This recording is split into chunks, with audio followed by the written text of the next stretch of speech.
5 दिसंबर 1956 की सुबह डॉक्टर भीमराव अंबेडकर देर से सोकर उठे। 16 वर्षों से उनके सहायक रहे नानक चंद रत्तू उनके उठने का इंतजार कर रहे थे। उनके जागने के बाद उन्होंने दफ्तर जाने की इजाज़त मांगी। अब घर पर रह गए पत्नी सविता अंबेडकर और डॉक्टर। मेरे प्यारे दर्शकों, आप सभी से मेरा विनम्र अनुरोध है कि यदि हमारी इस वीडियो ने आपको ज़रा सा भी प्रेरित किया है या आपके जीवन में थोड़ा सा भी सकारात्मक बदलाव लाने में मदद की है, तो कृपया हमारे चैनल कंचन शिवा कुमार ब्लॉग को लाइक, शेयर और सब्सक्राइब जरूर करें। आपका ये छोटा सा सहयोग हमें और भी बेहतर और प्रेरणादायक कंटेंट बनाने के लिए प्रोत्साहित करेगा। धन्यवाद। चलो वीडियो में आगे बढ़ते हैं। मालवकर, जो मुंबई से उनके स्वास्थ्य की जांच के लिए आए हुए थे। दोपहर में सविता और डॉक्टर मालवकर सामान की खरीदारी के लिए बाजार चले गए। घर लौटने में देर हो गई। अंबेडकर घर पर ही थे। जब शाम 6 बजे रत्तू ऑफिस से वापस लौटे तब तक श्रीमती अंबेडकर बाजार से नहीं लौटी थीं।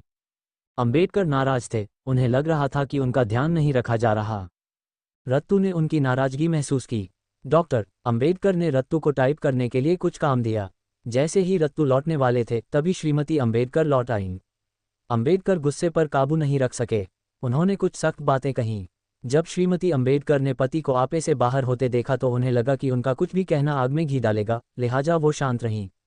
उन्होंने रत्तू से कहा कि वह डॉक्टर अंबेडकर को शांत करने की कोशिश करें। रत्तू ने कोशिश की। थोड़ी देर में वह शांत हो गए। जैन धर्म के प्रतिनिधिमंडल से मिले। उसी रात करीब 8 बजे जैन मतावलंबियों का एक प्रतिनिधिमंडल तय समय के अनुसार उनसे मिला। अंबेडकर को महसूस हो रहा था कि वह आज मिलने की स्थिति में नहीं है, लिहाजा मुलाकात को अगले दिन के लिए टाल दिया जाए।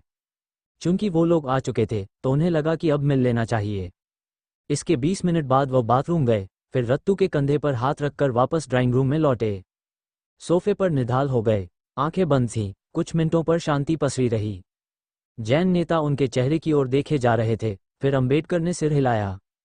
कुछ देर बातचीत की। बौद्धिज्म और जैनिज्म को लेकर सवाल पूछे। प्रतिनिधिमंडल ने बुद्ध पर एक किताब भेंट की। वास्तव में वह उन्हें अगले दिन के एक समारोह में आमंत्रित करने आए थे। डॉक्टर अंबेडकर ने आमंत्रण स्वीकार कर लिया। भरोसा दिलाया कि अगर स्वास्थ्य अनुमति देता है तो वह जरूर आएंगे। जब वह जैन प्रतिनिधिमंडल से बात कर रहे थे तभी डॉक्टर मालवकर ने उनका चेकअप किया। फिर मालवकर पूर्व निर्धारित प्रोग्राम के अनुसार मुंबई रवाना हो गए। रात में बिस्तर के पास कुछ किताबें रखने को कहा। जैन प्रतिनिधिमंडल के जाने के बाद रत्तू ने उनके पैर दबाए। डॉक्टर अंबेडकर ने सिर पर तेल लगाने को कहा। अब वो कुछ बेहतर महसूस कर रहे थे। अचानक रत्तू के कानों में गाने की आवाज आनी शुरू हो गई। अंबेडकर आंखें बंद करके गा रहे थे। उनके दाएं हाथ की अंगुलियां सोफे पर थिरक रही थीं। धीरे धीरे गाना स्पष्ट और तेज हो गया। डॉक्टर अंबेडकर बुद्धम शरणम गच्छामि को पूरी तन्मयता से गा रहे थे।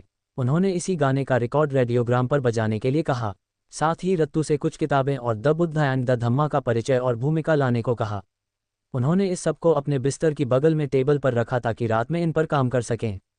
रात में थोड़ा चावल खाया और फिर कुछ लिखा। कुछ समय बाद रसोइया सुदामा खाना तैयार होने की बात बताने आया।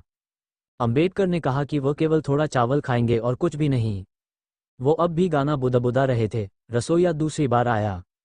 वो उठे और डाइनिंग रूम में गए। वह अपना सिर रत्तू के कंधे पर रखकर वहां तक गए। जाते हुए अलमारियों से कुछ किताबें भी निकालते गए। उन्हें भी टेबल पर रखने को कहा। रात के खाने के बाद वह फिर कमरे में आए। वहां वह कुछ देर तक कबीर का गाना चल कबीर तेरा भव सागर देर तक बुदबुदाते रहे।